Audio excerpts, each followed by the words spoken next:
What's up, guys? Welcome back to the channel. Please feel free to like and subscribe if you're new, and if you've been watching for the past 6-7 months that I've been doing this, then thank you very much, and I really appreciate you guys. And I know it's been a rough ride. We've been kind of stagnant between about 5,800 to about maybe 4,500. So yeah, so this week is kind of different because I am I have my fingers crossed. I'm hoping that we're gonna cross this $6,000 threshold.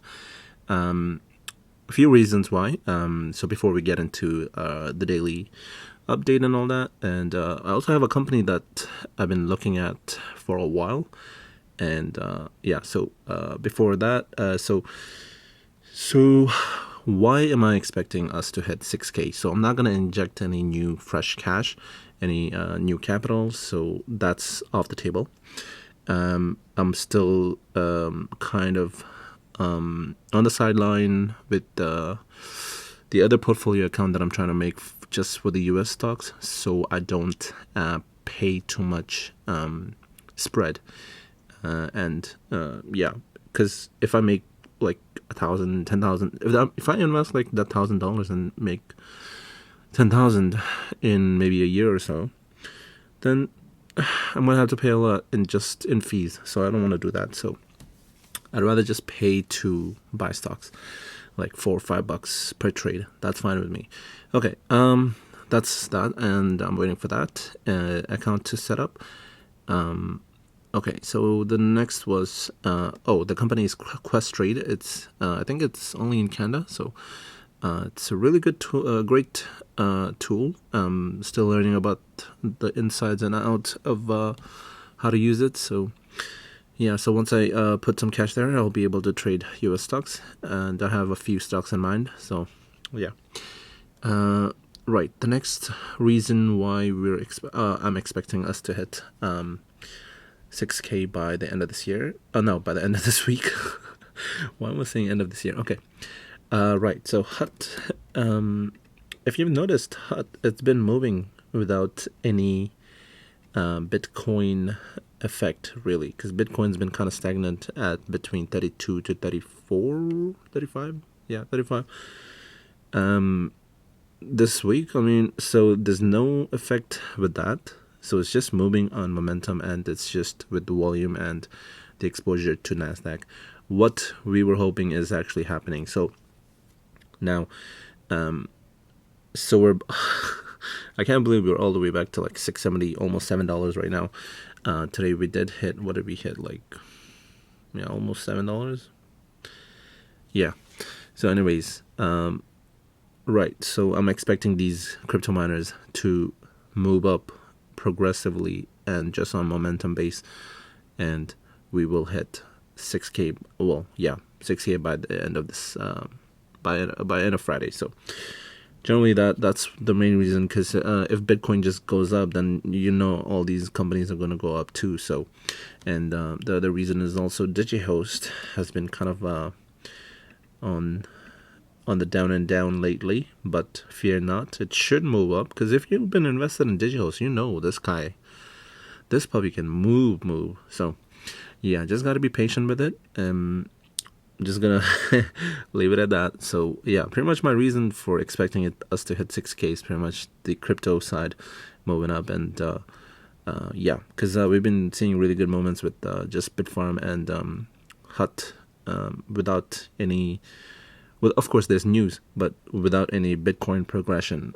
Bitcoin is not even hitting 40K, and we're moving up nicely. So, and it's a really good change of pace, because when Bitcoin was at like 60, 70, close to like, 70? Let me just zoom out here. Close to 65K here. Like, we weren't seeing shit.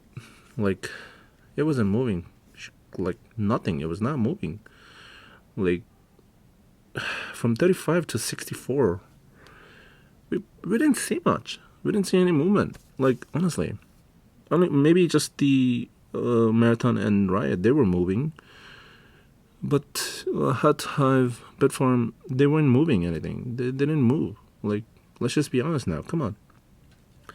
if you've been following these companies for a while, you know they didn't really get affected by the increase in Bitcoin price. They should be moving because they're mining and they're making money every day. So I just didn't understand that part. But now at least we're kind of seeing it happen when Bitcoin is not moving anything. Now, of course, there may be one company here and there, but at least it's happening. So I'll take it. I'll take the W here. So, okay. So today we are doing okay. I want to say, let me just reload this right here. We're sitting at 56.5. So let me just get into the portfolio here. If we go to the day chart, you will see that we almost hit, we hit 5,800, but it was just on the early days, early morning. So it's not really, it didn't sustain. So we came back down to 56, 53, which is pretty much net 0%, but it's about 0.45% gain today. So yeah, pretty much today, not much movement. So I won't go to the day-to-day stuff, but DIGIHOST did announce that they mined 215 Bitcoin in the first half of 2021. So that's 2 quarters. I know it's not a lot, but you have to realize this company is just, it's a small baby company compared to HIVE. Not HIVE, but HUT and Bitfarm in terms of hash rate.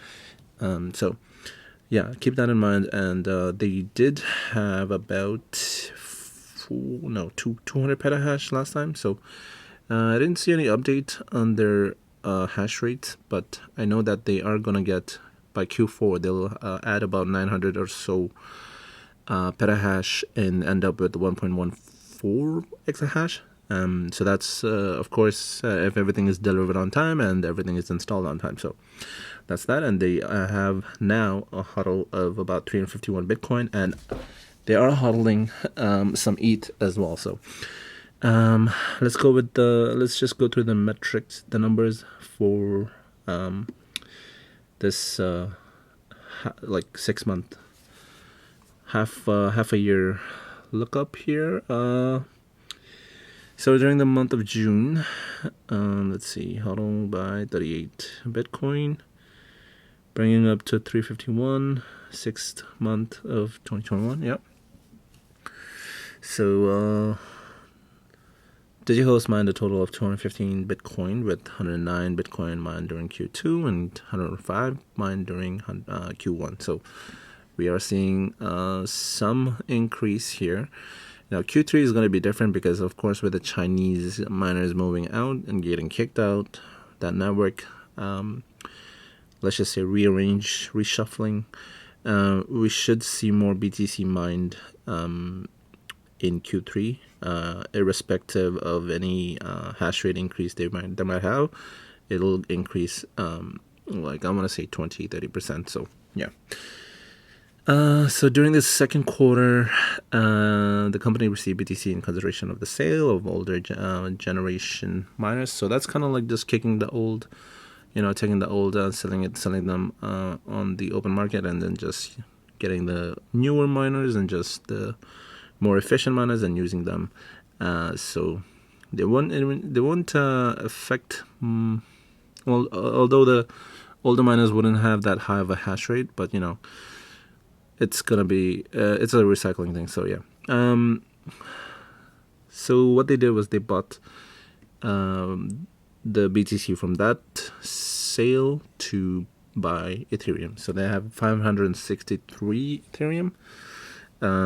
I don't know what price they got in that, but you can do the math on that and figure out how much they have now. So DIGIHOST has some updates and highlights for the 2 quarters. So let's see. So the second quarter, what they did was they filed Form 40F in the U.S. Securities. So that was the listing for the NASDAQ. So now that doesn't really mean that they're going to get selected. That just means that they fulfilled everything that is required with the U.S. Securities and Exchange Commission for a listing on NASDAQ. That I believe that's the last. That's the last That's the last thing to do before you're getting on listing on the NASDAQ. So So they closed approximately 70 million in total equities financing during the first half of 2021. Okay. I think they still have, I want to say like $50+ million left for the next 1 or 2 years. So they acquired 9,900 BTC miners from Northern Data AG to increase DIGIHOST hash rate by 925, getting them up to like 1125 1.125 exahash, 1.15. Okay, 1.44. Okay, yeah. So that will be their future hash rate. Let's see. So they had a little collaboration with Bit Digital to kind of combine their hash rate, and that's by 400. Okay, and announcing industry-leading green energy consumption. I don't know about like leading, but top, like the top. Let's just say top.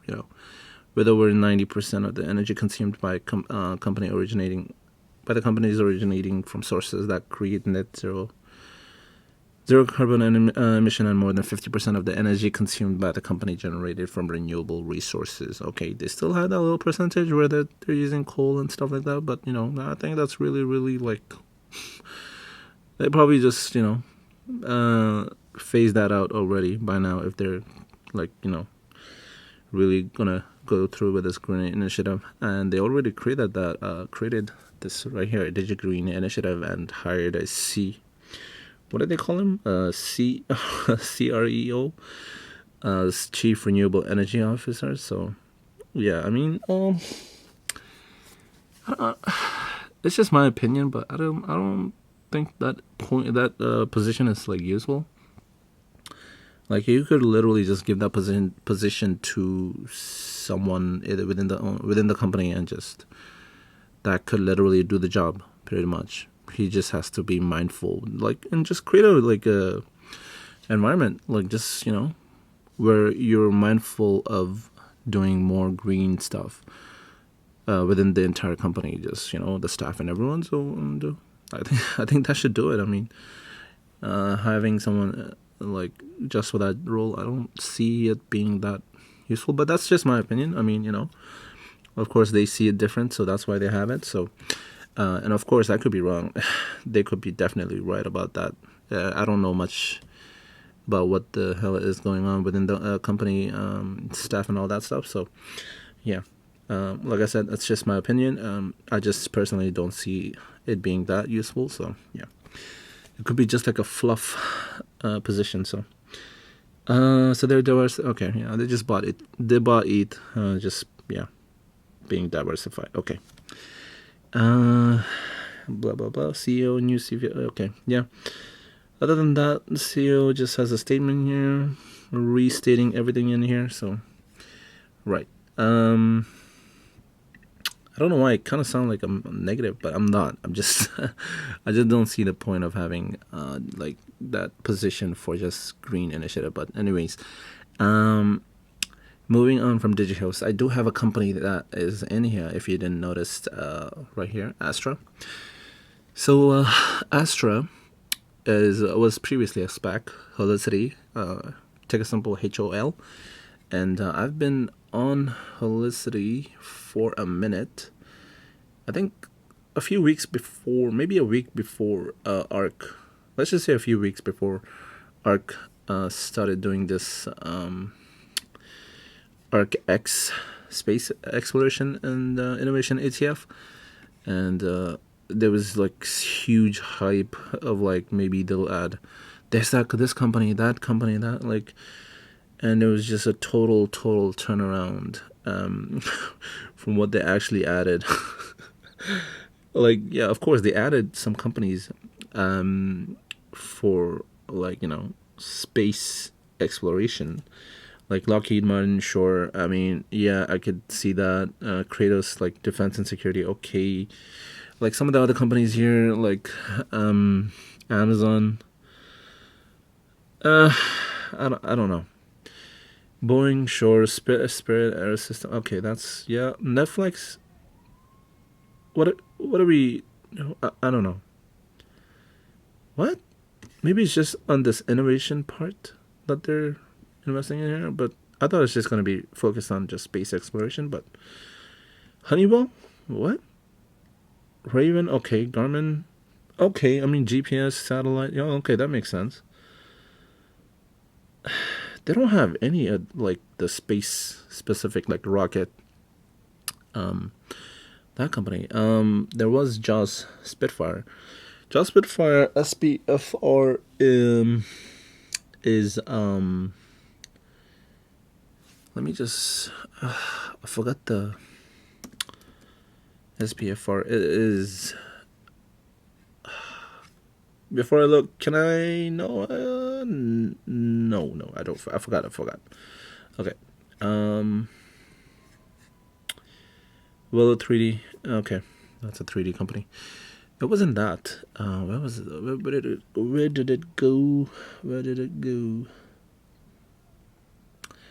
I hear a lot of screaming at the moment. I think Italy scored because my neighbors are Italians and there's a Euro Cup game going on. Italy versus Spain. I think it's extra time. So I think that's what's happening right now. So, oh yeah. So it was ACIC. So ACIC was let me see. There's so many companies I just keep forgetting. Oh yeah, Archer. It's a like an electric. I think it's an electric plane that they were trying to do. Let me just get into here. Atlas Crest Investment Corp. Okay, no, this is just a spec. No, we want to go to Archer. Archer plane? Plane? Archer plane? So if we go to Archer, home, mission. Yeah. Electric. Urban electric jets. Probably everyday flights. And of course, there's no. I don't think there's a. I don't think there's a timeline. I'm like totally out of the loop with this company right now because I'm not invested. I pulled out my investments. So let me just go back to what was it? Jesus. Where'd it go? Astra, right. So Astra. So why did I bring it up today is because it is down 20% and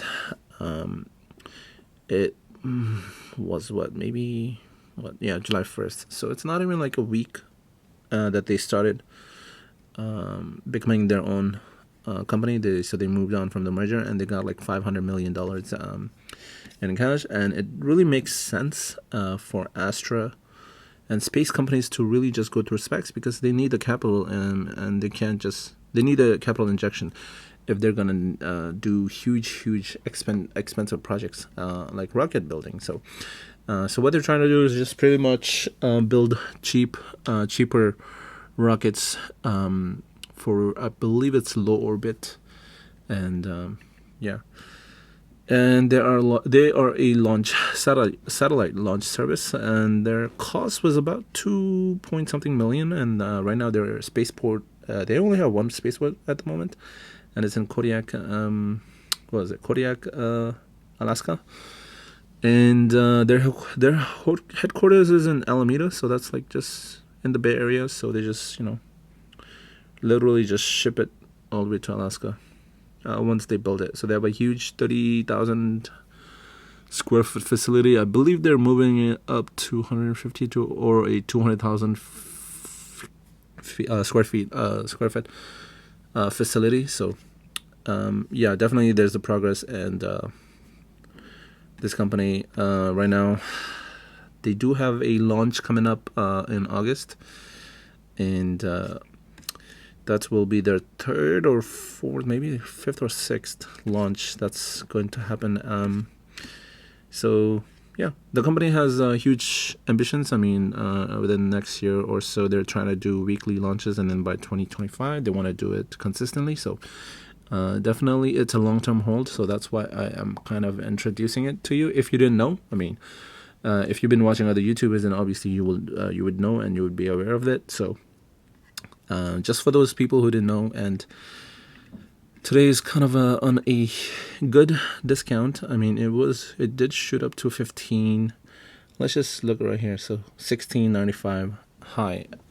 So yeah, 12.30s. I mean, it's cheap. If you look at holisticity, they were. Let's see. Yeah, they were shot up all the way to 21, and then the crash. Boom. Every spec took a huge hit, and everything just sat around a $10 range. And yeah, now you're seeing it go up, and currently it's at 12. Literally, it's at around 12.50s range right now. So, and it is the first space launch company to be traded, publicly traded, on Nasdaq. So, SpaceX is. Obviously, you guys know SpaceX, Elon Musk's other company. They're launching pretty much consistently every month, like literally, because they have to launch their own satellite. They have Starlink for their internet, global internet service that they're trying to create. So they do it consistently. So I don't think ASTRA is competing with SpaceX, and SpaceX is not really a public company, so they're private at the moment. They did do a round where they got a valuation. It was pretty high valuation of a round of investment that just happened a while ago. So, yeah. So, if you didn't know ASTRA, just check it out. I mean, I'm not trying to like convince you to buy it. I'm just trying to convince you to check it out. That's all I'm trying to do, right? It's currently down to 12.80 right now. So it did fall 20%. Usually that's a deep discount for me. I'm trying to purchase it. And there's another company that I might introduce this week because it shot up like close to 30% today. So, and it's a really, really small, it's a small OTC market penny stock. And I don't usually give out penny OTC market because I don't invest in OTC markets. So I usually look for a dual listed stock where it's in the Canadian market as well. I'm kind of annoyed that it's not in the Canadian market side. So yeah, I was hoping it would be in the ventures or this Canadian SEC or any of the smaller ones, but no, whatever. Okay. Anyways, today got a little bit out of hand, but at least you got a company that you may have not known about. Maybe if you knew, good for you. I mean, I like that you guys are up to date with it, but if you didn't know, just check out ASTRA. It'll be a long hold. Just keep that in mind because the movements are going to be drastic. It's going to be kind of volatile. So there are some projects that they need to get for them to really just boost their stock price. But other than that, the company looks solid. There's really good staff. I was going to say staff, but they have a really good team, executives from all over the other big companies. I think there was a software guy just coming in from Apple, and a SpaceX guy, like a Tesla guy. So there's a bunch in there, just a mixed bag. So it's not their first time launching rockets. It's like within ASTRA, it's maybe their first time together. But other than that, from their own experiences, they've launched many rockets. So. Okay, check it out. Check out ASTRA. Do your research. Just go into a deep dive. Do a little bit of research on it and get up to date with it, up to task. So you maybe just check out if you want to invest in it or not. So, I was hoping ASTRA would stay around the $11-12 range before I could get the U.S. portfolio side set up, the Quest Trade account. So. And I just put it on the watch list here so I could maybe sell something here, but then I don't know which one to sell, and I definitely need to add ASTRA before it kind of maybe just jumps back again. So yeah, Thank you. I think that's it for this one. I mean, it's kind of getting on to be a little bit longer, but yesterday was kind of bland. We did talk about Cineplex, yes, but I didn't do the best of job explaining, and it didn't come out as I wanted to, but it was already too late. So it is what it is. So yeah, and I hope you guys like this new concept where I just bring out a new company every once in a while. So it's been 2 days straight, but if I find a company that I like, that I think is gonna do great within this year, I'll tell you if it's gonna do it within this year or within a few months or within if it's a long-term hold. So Cineplex, I would say by the end of this year they should, or they would come close to that $25 to $30 range. ASTRA is going to be a long-term hold because they have huge projects coming in. I mean, their consistent launch will happen within a few years, so they are still a little ways out. So just keep that in mind. And I have this other company that's I don't know if I should tell you guys because it did. Oh my god. Okay. I did 10x in 6 months. It did 10x. Yeah, that's what happened. I think it did more than 10x, but I'm just going to say 10x because it just sounds better, but yes, it did more than 10x. So, and my pause is my kind of annoyance in myself for not investing in it, because I've been literally keeping track, like looking at the company, and it's been on my watch list for 5-6 months now. So yeah, your boy has to kind of live with this, I mean, you guys probably have a company that you guys didn't invest in that's doing really great, so, and that's been in your watch list for a while. So yeah, it is what it is. Whatever. It's still at a really cheap price, and the market cap, it still has way more, like a lot more to go. So no regrets there. So I'm gonna try and invest in it. So yeah. Thank you for watching, and thank you for sticking around this late. Oh jeez, it's like 27. Oh my goodness. Okay. Thank you for watching, and see you in the next one.